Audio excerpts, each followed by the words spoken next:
What's happening, everybody? We are in the middle of free agency. The tampering period is behind us. We are rocking and rolling. And I'm telling you, it has been an emotional roller coaster for Jets fans, has it not? Imagine we were Green Bay fans. I think they did one thing. They re-signed a running back. That's about it. They have $3 million in free agency. So we're not them, so we can have a little fun. But how are you today? My name is GreenBean. You are here to see me make a fool of myself and say things that other people might be a little bit afraid to say. And that's what I'm going to do. So why don't we get right into it? And I'll tell you this. First thing you got to do, if you want to support the channel, please hit that subscribe button. It's right below the video. It's red. It's rectangular. It says the word subscribe. One click. Click. That's all it takes. And we're gold. If you like the content, give me a little thumbs up. You can click that too. Just about as easy as the subscribe button. And if you'd like to see my full-time coaster tour, what I'm doing out here, we're just hitting Six Flags over Georgia. I'm taking my kids to ride every roller coaster in the United States and Canada. 770 of them in the United States alone. We are doing that and documenting it all at Full-Time Coaster Tour on YouTube as well. And if you just can't get enough Jets talk on Twitter or Instagram or wherever else you're hanging out, Jetnation.com is the place to go. And you can see my On the Road with Green Bean series on Jetnation's YouTube page. So, how you feeling? Jet Nation, how are you? Are you okay? So I'm gonna dive right into this, right? Well, let me not dive right. Let me just tell you, just to make sure we're all on the same footing here. I'm gonna tell you who we signed. Let's start with the newest first. As of the recording of this little podcast here, Marcus May has agreed to accept his franchise tender, which means there will be no drawn-out baloney, no fist fights, no arguments.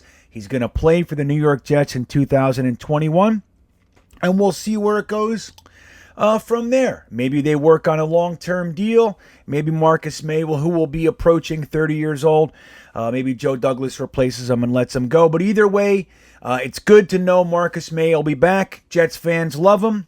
We love you, Marcus May. We're glad you're here with us for the time being, at least. Hopefully, it's a longer-term contract for you. We signed a tight end from the Buffalo Bills, Mr. Tyler Croft, a previous, I believe it was a third-round pick, maybe not. I think he was a third-round pick of the Bengals, and he's primarily a blocking tight end. He did have 40 or so receptions in 2017 while he was still in Cincinnati, but he's a blocking tight end with the ability to catch. Had 3 touchdowns last year, 12 receptions or so. We also agreed to terms with safety Lamarcus Joyner. Now, Lamarcus Joyner had a pretty good career going as a safety, was asked to play cornerback, nickelback, which he did, but he had a much more difficult time doing so. My thought is that he's going to play safety with us in some of these 4-2-5 packages, more of just a defensive back as opposed to a cornerback or a safety, and I think versatile guys are probably good to collect right now. So that's unexciting, but positive nonetheless. We also signed offensive lineman Dan Feeney, another versatile player. Was one of the lower-rated centers in the league last year, but he did have a better time as a guard, so he plays both. He has started at both positions, and he's basically here to push Josh Andrews, last year's one-year contract guy, off the team, and to bring depth and competition to the offensive line position, right? Now, here's where it starts to get into some more of the exciting ones. We signed wide receiver from Jacksonville, Keelan Cole. Keelan Cole is coming in to be our 4th wide receiver. If you look at Mims, Crowder, Davis, and then you got Keelan Cole, and then we'll talk about the Smith brothers and Berrios and all those guys. But Keelan Cole had about 550 yards of production last year as their 3rd wide receiver. He's a kick returner, and he's pretty good at that. But the guy is an uber-talented player waiting to pop. And this is the guy that you want at your third, fourth wide receiver spot. You want a guy that can come in and not just be serviceable, not just Hogan or, David Clowney or any of these guys who just come in and suck. He's going to come in and actually be able to contribute. He's an electric player. He's an exciting player. He has fantastic hands, and he's also known to be an above-average blocker, which is, you're going to start to notice a theme here. We got the blocking tight end. We got Keelan Cole, who's a known blocker. We also signed a defensive back, Justin Hardy, who's not really known for his playing defensive back. He's more known for being a lights-out special teamer, has some blocked punts, he's a gunner, he makes the tackle, he's an incredible special teams guy, and we signed him, and that is nothing but a positive move. It's not going to get the fan base excited, but it's a strong move. You need those guys. You need them. We also signed linebacker Jared Davis, who was the 22nd or 21st overall pick in the 2017 draft. We're collecting 2017 draft guys, interestingly enough. So he went to the Lions, had a really good rookie and second year. Mike Patricia came in, and his career went in the toilet, and that's where we find him. A young, hungry player looking to make a name for himself. And obviously Robert Saleh and Joe Douglas think that he is just too much potential to pass up, and they grabbed him. That was our first free agent signing. We signed wide receiver Corey Davis, one that I love to death. Another guy, he had 984 yards last year, but he only did that in 14 games. He was out 2 games because of the COVID protocol. And this is a guy, not only can he catch, not only is he a precise route runner, but he's also known to be excited about downfield blocking. He's good at it. He likes it. He pursues the block, which is something that you want to see from your wide receivers. It makes all the difference, man. When you have wide receivers that block as opposed to wide receivers that act as a temporary decoy and that's it on running plays, you want a guy who can hold his defensive back from making the tackle, and he does that. It's exciting. This is a guy, he was the 5th overall pick in 2017, and he's been on a run-first team for a while. Still had about 1,000 yards last year, and we're looking forward to pairing him with Mims. He's 6'3", 200 and something pounds. He's a big boy, runs crisp routes. Not the fastest guy in the world, although he is fast. 4.45, I think it was. Correct me if I'm wrong. But him and Mims together on the outside are going to be special. And then we signed the best edge rusher we've signed in a long time, guys. I can't believe it's taken this long. We signed defensive end Carl Lawson. He was on the Bengals, and he led the league in pressures and hurries and all those kinds of things. Had about 5 sacks last year, and he's going to be exciting to watch next to Quinnen Williams, and I can't wait. I'm happy. We got the guy we wanted. Not Ngakoue, of course. Not Judon. Not the big name, but I think this guy is going to make the fan base very, very happy, and I'm very happy with it myself. So there it is. Now, we're going to use the rest of this time. I'm going to paint a picture for you. Okay, I'm going to paint the picture for you, and we are going to talk about why it is that we need to calm down as a fan base. Okay, now, a really good comment was given to me. Somebody I talked to a little bit on Twitter. We've spoken before and are on YouTube too.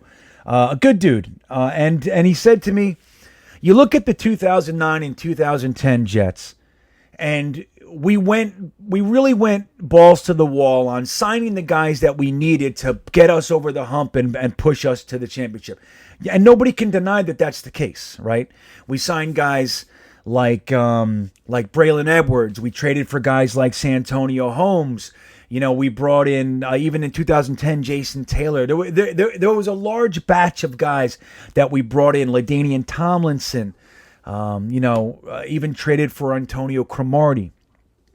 And it goes on. And we built a nice chunk of that team with free agency and trades. So I get it, okay?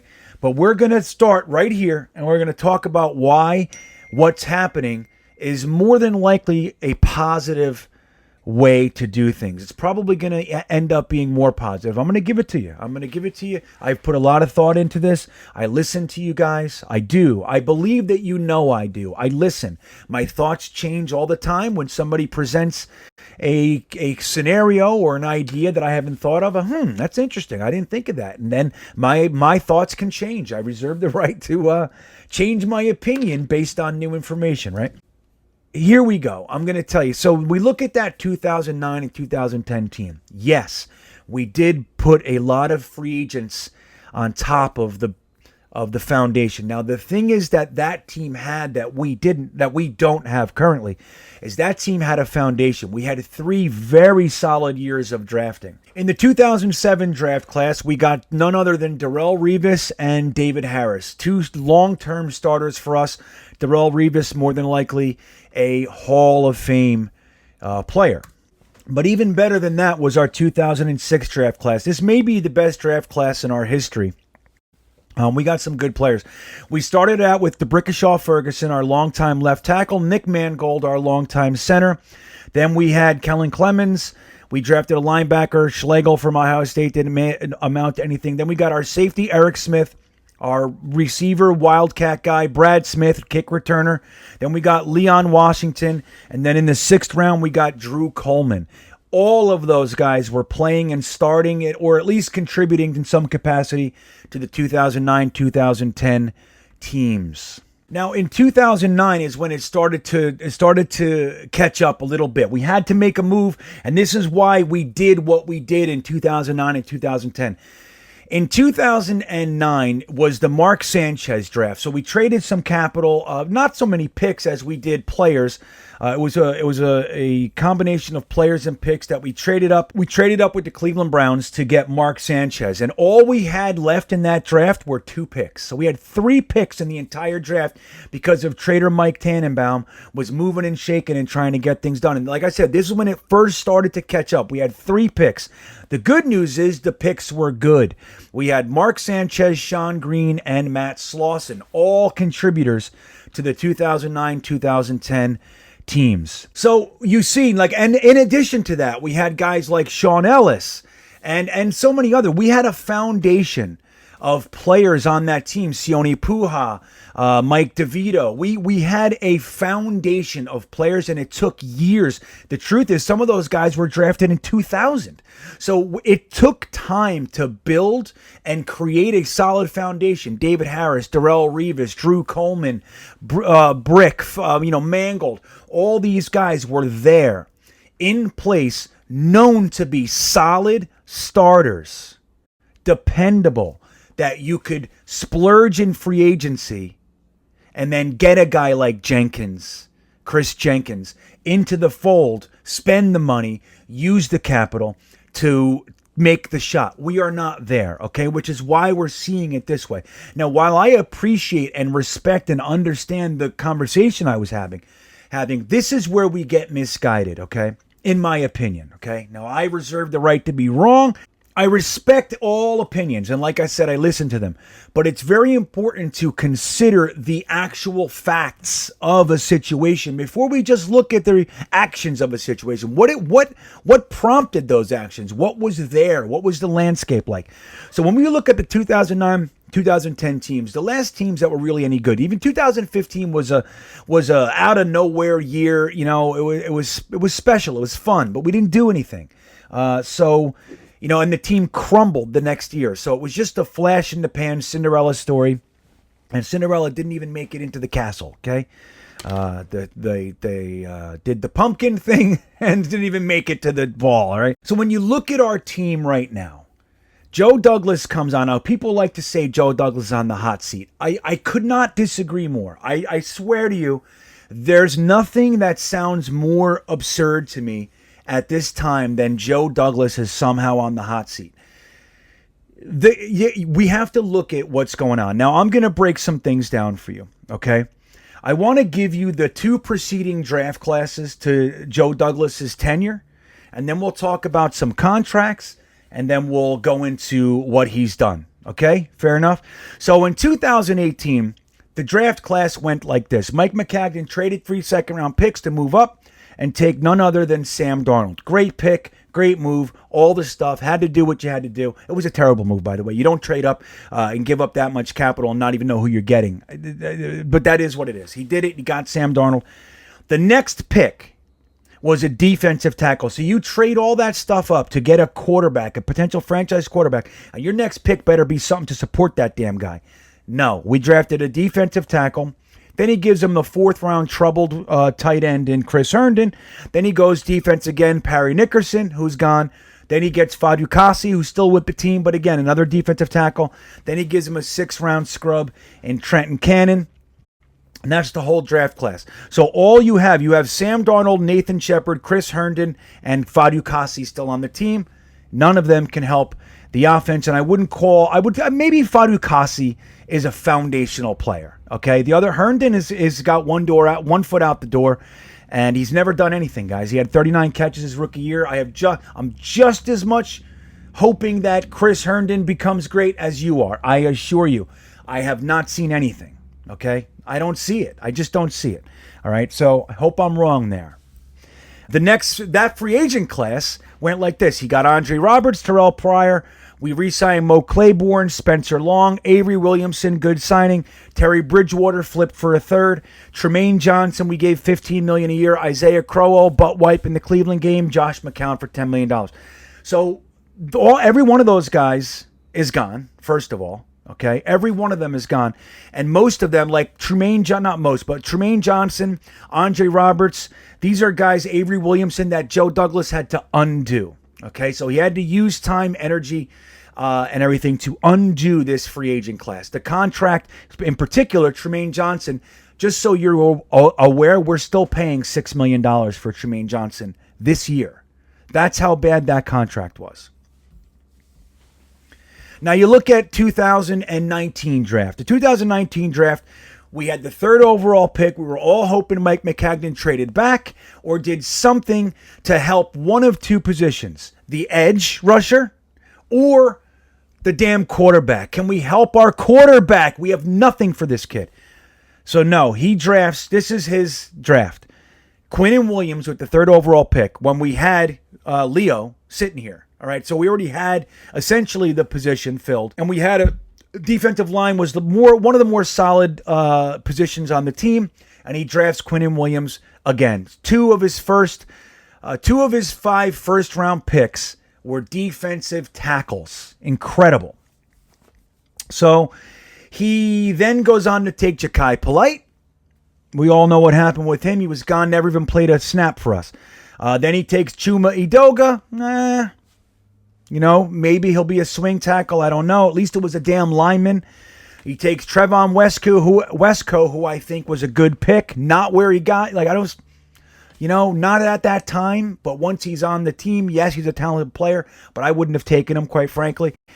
Blake Cashman, talented, can't stay on the field. Couldn't stay on the field in college. Hasn't stayed on the field in the pros. And Blesson Austin, whose story has yet to be seen. But it's souring. Okay, let's just say that. The free agency class, Le'Veon Bell, C.J. Mosley, Anthony Barr, who left, Trevor Siemian, Chandler Cantazzaro, Jamison Crowder, Steve McClendon, re-signed Henry Anderson, Josh Bellamy, Brian Poole, Daniel Brown, Tom Compton. Okay, so again, Le'Veon Bell was a contract in a situation he had to undo. That was a terrible signing.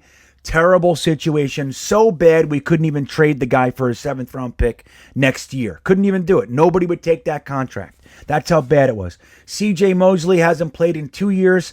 Yes, the circumstances were unforeseen, of course. But we have no idea if he's going to play for us. We're hearing trade. He's worth only $7 million on the cap this year. But guess what he did? Everybody likes to say that. He's only $7 million against the cap. That's great. You know what he is next year? He's $17 million on the cap. You know what he is the next 2 years? $18.5 million on the cap. No one's taking that. If somebody takes that, if they give Joe Douglas a damn 6th-round pick, I would take it. Just get him off my roster. Unless you think he's going to come in and contribute. Which, of course, if you're going to have him on the team, He was one of the better linebackers in the league, but I don't know, man. So anyway, it's a situation that Joe Douglas is stuck with. You understand? Like Le'Veon Bell, C.J. Mosley. These are situations, are contracts he's stuck with. He has to undo this stuff. Henry Anderson, he just undid this year because thankfully the final year in the contract was removable without it much dead cap space. So we were able to save $8.2 million. It was a little bit of dead cap, 1.6 or something along those lines. Brian Poole's a good one.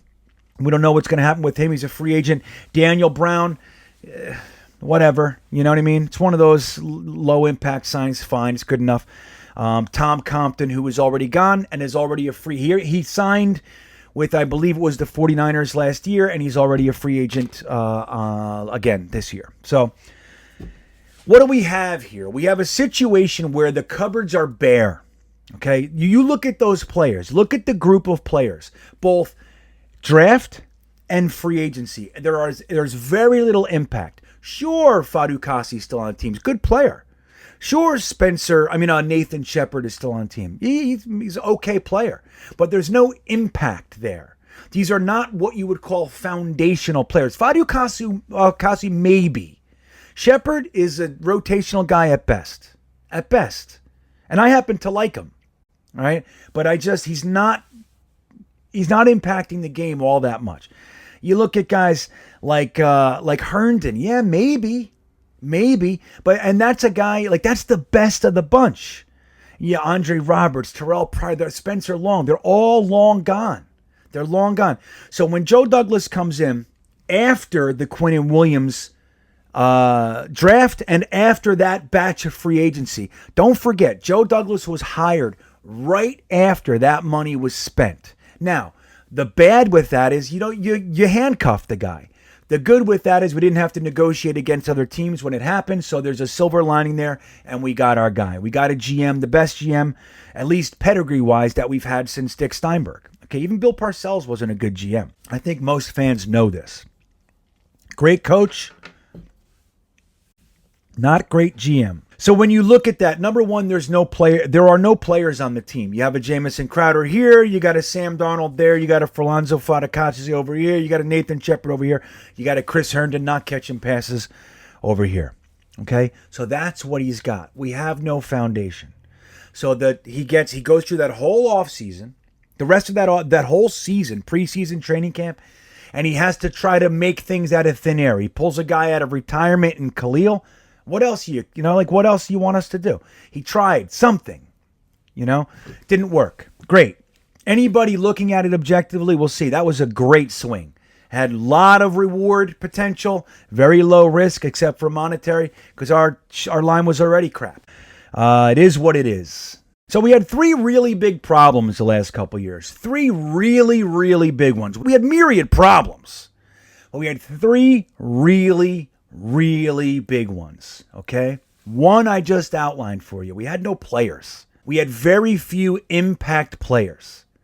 Players that on other teams would be more than third-string players. Very few of them. Crowder, right? Guys like that. That's it. We didn't have very many players. That's problem one. I just outlined why that was. Problem number two is we had probably the worst coach in our history. I know Rich Kotite's record is technically worse, but I watched those games. I was at most of those. I was at every home game that year. I watched every single minute of Rich Kotite's Jets. And they were not as bad as what we were watching this year. This is the worst season of football I've ever seen in my entire life. So we just had the worst coach in our history for 2 years. During that time, we watched him take a young kid who could have gone either way, and Sam Darnold. Didn't even hire him a quarterback coach. Didn't hire him an offensive coordinator. And then during the games when the kid, he's getting sacked, he's looking for help. Adam Gase is on the other side of the bench sitting alone drawing pictures in a sketchbook. All right, so he didn't even talk to him barely during games either. So it was just, that was a huge problem, the coaching. The other huge problem was injury. So these are the things that we have to take care of. You got to get players in here. You got to get the bad players out. So that's twofold. You got to get the bad players out, undo the bad contracts. Then you have to get this damn coach out of here. You have to get him out of here. You have to get this group of people out of the building. Number 3, you have to figure out a way that the guys you do draft and that you do bring in, they have a fighting chance. Because their training, their nutrition, their rehab is being taken care of in such a way that it helps them to become and maintain the athletes that they're trying to be. We could not do that. The last 2 years, no other team in the NFL has had more players on IR than the New York Jets. I could go through more stats that highlight how bad our injuries were. That one is it. No more players on IR than the New York Jets over the past 2 years. So what do we do? How do we solve those 3 problems? That's what we look at. So people like to look at last year's free agency class, and they say Joe Douglas brought in Pierre Desir for a 1-year contract. Joe Douglas brought in Alex Lewis. He brought in Van Roten. He brought in Josh Andrews. He brought in Doxson. He brought in Perryman, and they all suck. Fair enough. I'll give it to you. All right. I actually agree with most of that. I don't think Van Roten, he finished the year solid, started the year as one of the worst guards I'd ever seen play.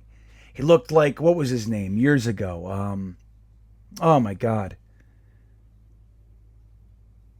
Andre Carter, maybe? Not Andre Carter. Oh, forget. I'll put it up right here, right now. Boop, if I remember to do it. Okay. So I don't believe all of them are irredeemable, but I do believe that most of that batch was bad. Oh, it's a weak free agent class. But what I like about it is this. What I like about it is that Joe Douglas told us something the day he was hired. He told us this the day he was hired, and he hasn't really veered off of it. He said, I'm going to build this team through the draft. That's what I'm going to do. I'm going to build this team through the draft, and I'm going to fill some needs and stuff and add flexibility with free agency. And that's what he's been doing, right? So last year's draft class, he brings in Mekhi Becton. People like revisionist history is that it was an easy pick. It was a gimme pick. It's not a gimme pick. He was the dangerous pick. Tristan Wirfs was the safe pick. And yes, Tristan Wirfs made it to the Pro Bowl or whatever, playing right tackle. Great. He's a great player. The risky pick was Mekhi Becton, and Joe Douglas took it. Then he gets Denzel Mims, an absolute stud wide receiver. He's going to be our number 1 wide receiver without question in my mind. Okay? His first 2 picks are 2 picks that we've been waiting to see for years. Since, I can't even tell you, since forever. So when's the last time? We took a left tackle. It was 2006. Okay? So 14, 15 years, whatever it is. So so he has to go through that. And he has to start building foundational blocks, right? So then with his third round picks, he goes defense. He takes safety, versatile safety Ashton Davis. Then he goes and takes an edge rusher in Jabari Zuniga. And then he comes around in the 4th round. Well, he made some trades, right? You know the Mims trade. He was there at 48. He evaluated the risk versus reward. Made the trade back and still got his guy. That's smart. People freak out. They say that's the stupidest move. It's not stupid, man.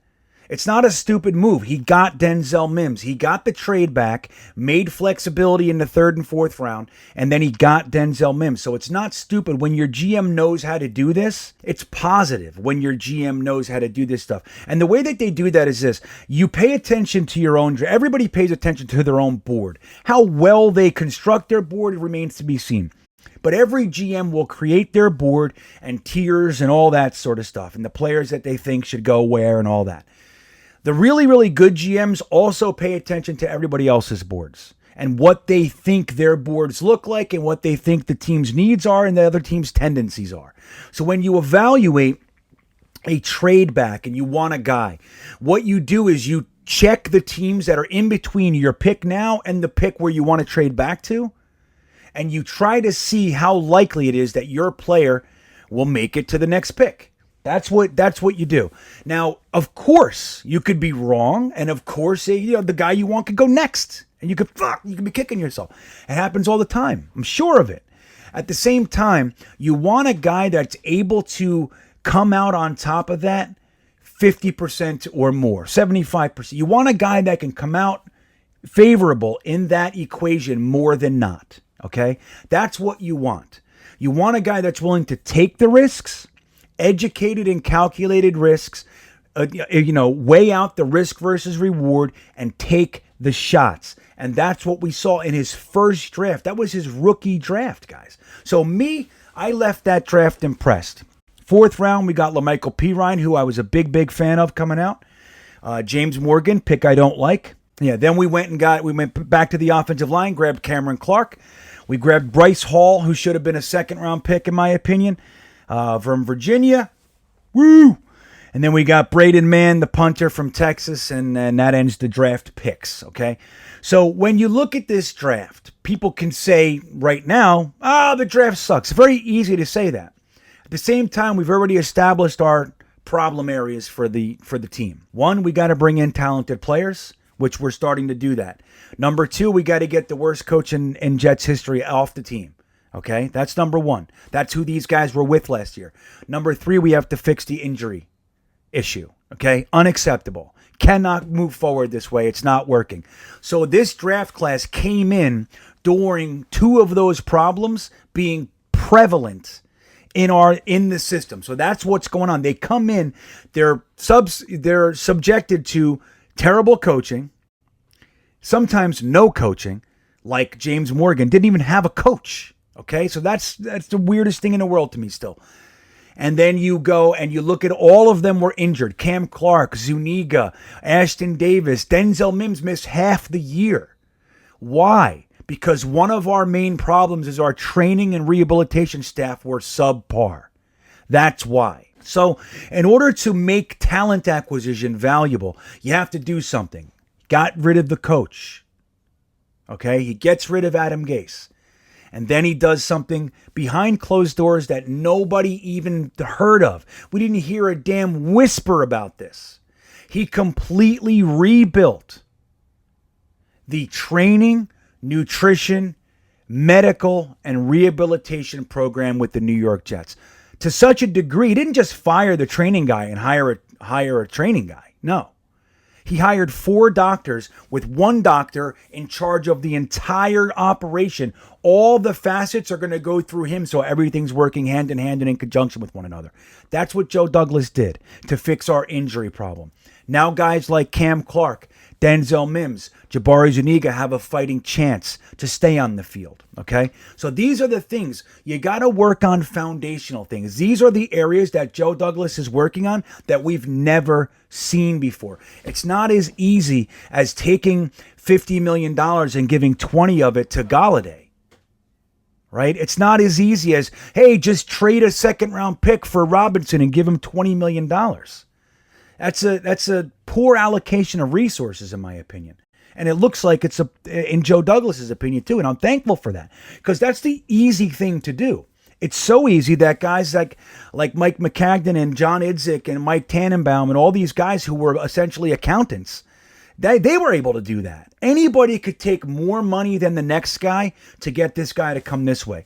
Anyone can do that. So when I look at this, I look at the foundational pieces. Number one, don't forget, 4 months ago, half of this fan base was convinced that Joe Douglas wasn't going to fire Adam Gase. Why? Because the Johnsons were inept and because of their awesome friendship, that they're blood brothers or something from a former life. Everybody was afraid of that. Let's not forget that. The report was that Joe Douglas and Adam Gase were very close, so half the fan base was afraid that Adam Gase was going to be the coach. Don't forget. Think about it. If you were one of the people writing on Twitter, writing on Jetnation, on Instagram, I just know it. Adam Gase is going to be our coach this year. Remember, don't forget how monumental of a deal it was that Joe Douglas had Adam Gase fired. Don't forget how long we've been looking at this ridiculous hierarchical reporting structure where an inept head coach and an unqualified general manager both report to a ridiculously unknowledgeable owner. Don't forget. Look at this. YMCA. How'd I end up like that? What happened? I don't even remember how I got there.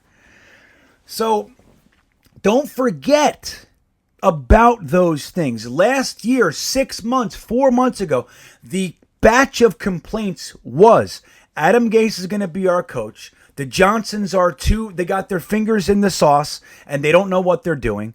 Joe Douglas is not going to fire. He's good friends with Adam Gase. All this sort of stuff. Our guys, we have the most guys on injured reserve in NFL history. That's what we were talking about. All of that was put to bed by the GM that we have right now. That's what's going on. Okay? So he comes into free agency. All of our beat writers got our day. They were nom, nom, nom, nom, nom, and they got us all wanting Joe Thuney. They got us all wanting Galladay or Allen Robinson or Godwin. Shit, he was he's been franchise tags. Oh, blah, blah.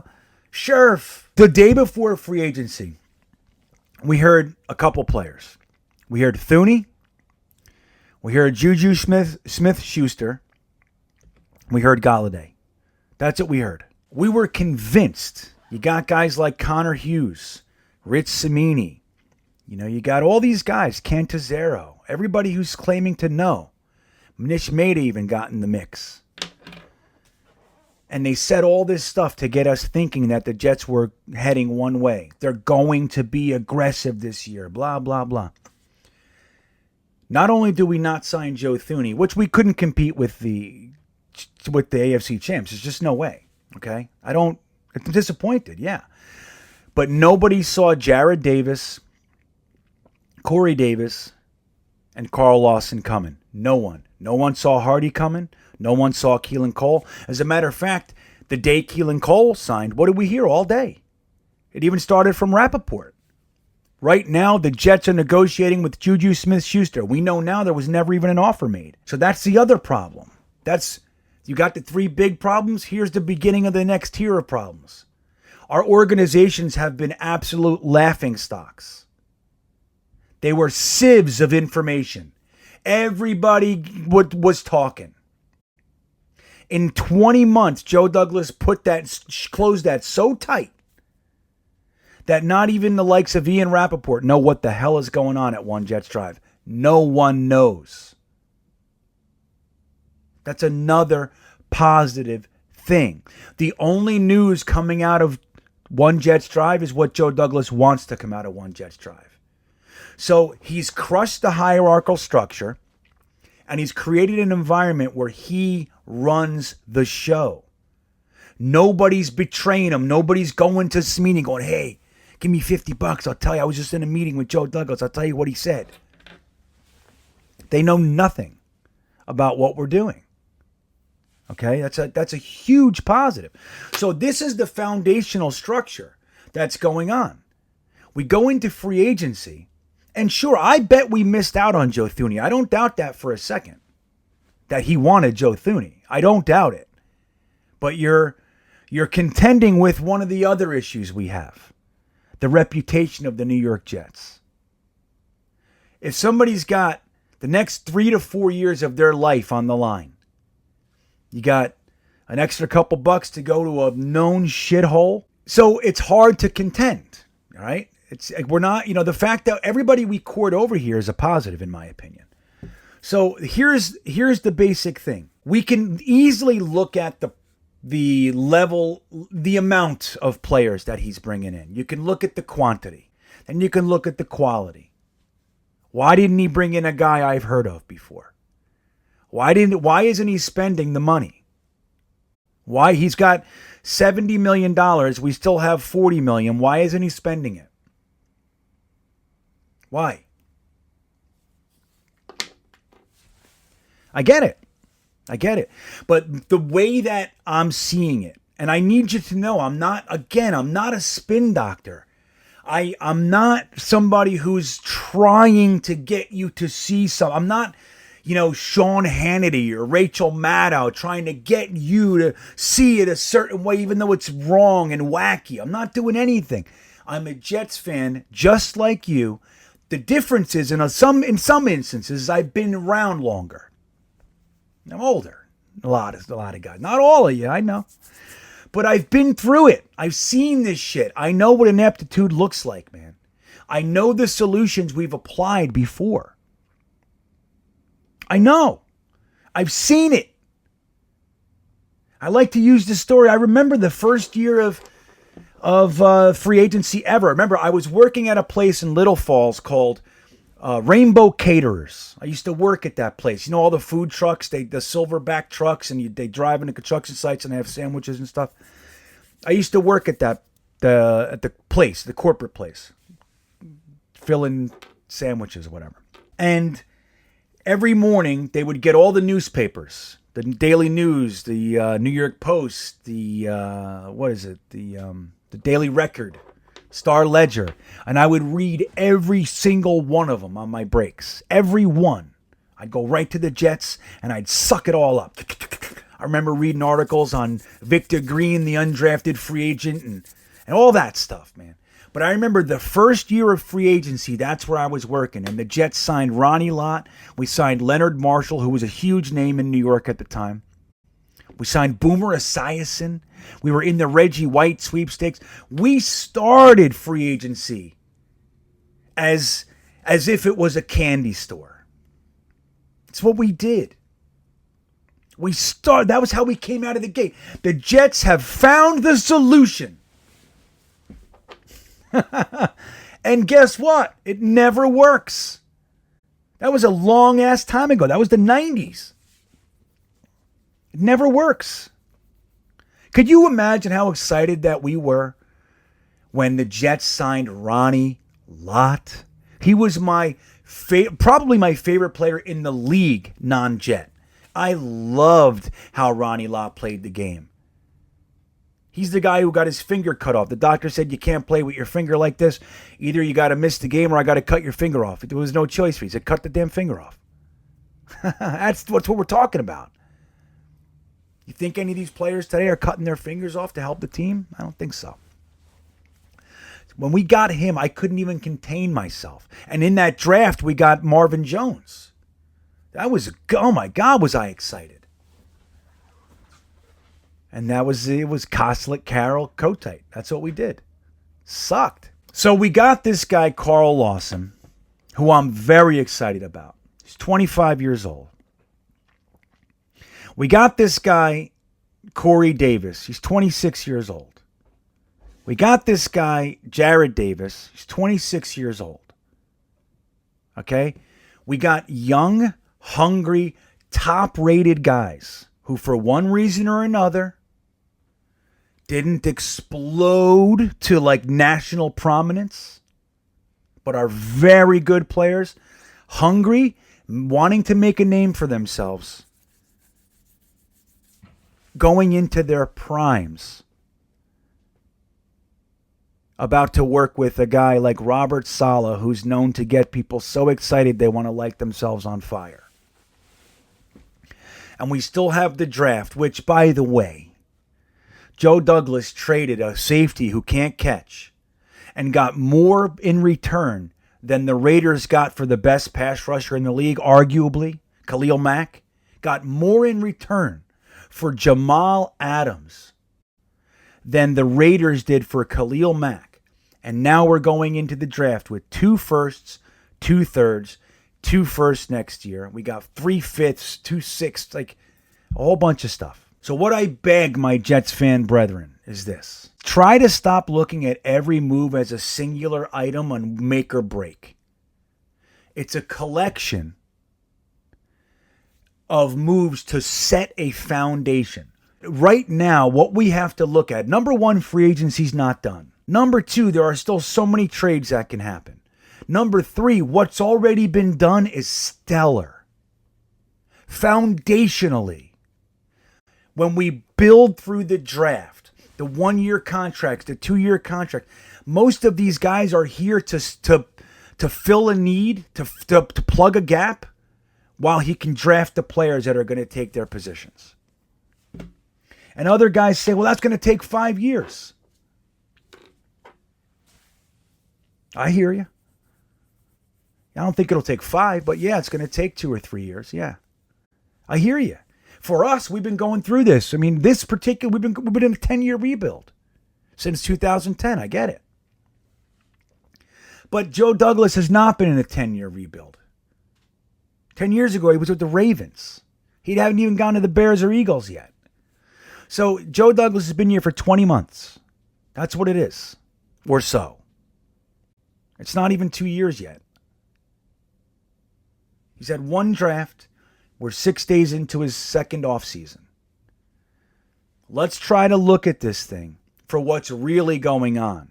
The difficulty of doing things like the teardown, which never seemed to happen around here. It never does. We've never had a GM with the balls to weather this onslaught of Jets fan craziness, to do the right thing. Every GM we've had up till this point has made the moves to pacify our fan base. Every GM that we've ever had, number one, wasn't even supposed to be a GM. Number two, always felt the pressure to make the big signing and bring in the big name to pacify the fan base for at least that year. Every one of them. We finally have a guy that's doing things the right way. He tore it all down. He got rid of Jamal Adams. He got rid of Tremaine Johnson and Le'Veon Bell and Henry Anderson and Quincy Enunwa and Andre Roberts. Or Andre, what is his name? Darryl Roberts. And all these guys. He got rid of them. He's not even done. But he's getting rid of all of them. He's bringing in team-first guys. Guys that are hungry. Look at the coach he picked. I am in his corner. Until I see a bad move, which, look, I don't love Tyler Croft. I get it. Doesn't excite me one way or the other. I'm not going to rah-rah it. Keelan Cole, on the other hand, I like that. I like it a lot. Corey Davis, I like it a lot, guys. I do. But as far as bad moves, James Morgan, Pierre Desir, it's been the kicker situation. I hate it. I don't know what he's doing with that. I'm hoping this is the year it at least gets our kicker. I'm pissed about that. So I'm not trying to get you to think things. I'm trying to lay it out bare with all of the pieces included. It's easy to gripe about, I never heard of Keelan Cole. Who is this loser when Galladay's sitting out there? It's easy. Of course. But I think we're going to be delighted with actual coaching, the players that actually stay healthy, and the guys that we already have, Becton, Mims, Connor McGovern, a top 10 center in the league. The running back stable we have with a real offensive line, which we will have this year. Plays that match players' strengths. That alone is going to give us 4 or 5 more wins, guys. That alone. So what I say is this. Let's support the damn guy. Let's not fly any banners. Let's not complain. Let's not wait to be angry. There'll be plenty of time to be angry. Like when he keeps Sam Darnold. Oh my gosh, what will you do? What will you do when he keeps Sam Darnold? That's when you can get mad, okay? All right. So we're going to have a good time going into free agency. I wonder what tomorrow will bring. Before I wrap this up, I want to say something. In the Thursday Thick of It Thursday live stream last week, we had quite a moment. We had a great time, man. But there was a moment that took place there where you guys decided to take it upon yourselves to donate to get my kids some ice cream, my daughter in particular. And it touched me, man. And I made the mistake of telling my daughter about it. I did that in front of you, but she didn't let me she didn't let me forget for 20 minutes. It was every 20 minutes, okay? So I'm going to put a picture up right here, and I'm going to show you the end result of those donations, and I thank you so much. We were in Greenville, South Carolina, and we went to a little creamery there, and it was just a great time, and I felt the gratitude the whole time we were there, and I thank you guys. In particular, I know there were a lot of guys that contributed, and I thank you too, but I want to thank Joseph Valente, Busted Knuckles, Ryan Schwinger, Mike Parlato, Jeffrey R., Edward Zip, and John Salty Nuts Nalty. I want to thank you guys. It meant the world. Look how happy these kids are. And you did that. So thank you. Don't forget to like and subscribe. Please go over to my other channel, Full-Time Coaster Tour, and give me a sub over there. That's just ramping up, man. It's going to be what does it look like when a family sells everything they own to ride roller coasters instead? That's what's going on. Give me a sub. Follow me over there. But guys, thank you for being here. I could not appreciate it more. I'm absolutely loving doing this with you guys. The idea, the fact that I can communicate with you guys like I do makes my day. And I mean that sincerely. Thank you. Be well. Be happy.